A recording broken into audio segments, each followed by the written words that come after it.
तर का म्हणता बे पोट्टे हो, कसे आहे तुम्ही? मला माहीत आहे तुमचं स्वप्न आहे म्हणून केदारनाथ जासाठी उत्तराखंडमध्ये. पण तुमच्याकडे पैसे नाही मलाही माहीत आहे. काही टेन्शन नका घेऊ, माझ्यासोबत जोडून राहा. तर राम मंडळी, मी पवन.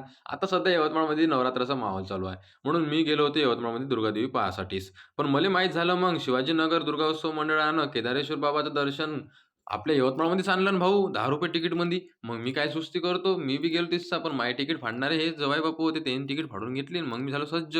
केदारेश्वर धामले. मी उत्तराखंडला जाऊ शकत नाही, पण इथेच जाऊ शकतो ना. आणि रस्त्यानं बर्फ टाकला होता. असं वाटतंय का मायाबीनं आम्ही उत्तराखंडलाच पोहोचलो बर्फाच्या रस्त्यानं.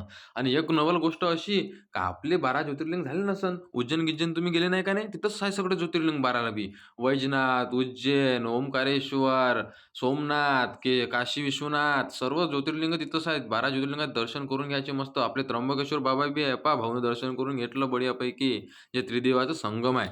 आणि एवढं 12 ज्योतिर्लिंगात दर्शन झालं का मग येते माता वैष्णव राणीचं दर्शन म्हणजे उत्तराखंड. बिलकुल जम्मू-काश्मीरच. मग मी घेऊन घेतलं जय माता वैष्णव देवी. इथूनच दर्शन करून घेतलं बा. माय तर धन्य-धन्य झालो मी. मस्त 12 ज्योतिर्लिंगात दर्शन आणि एक 4 धामपैकी एक वैष्णोदेवीचं दर्शन बी झालं. तुम्हाला व्हिडिओ जर आवडला असेल मला तर मला फॉलो करून सपोर्ट करा आणि कमेंट बॉक्समध्ये जय माता दी नक्कीच लिहा. आणि तुम्ही केदारेश्वरला नसन गेलेत, यवतमाळला जा शिवाजीनगरमध्ये. तिथं मस्त दर्शन करून घ्या. भेटू पुढच्या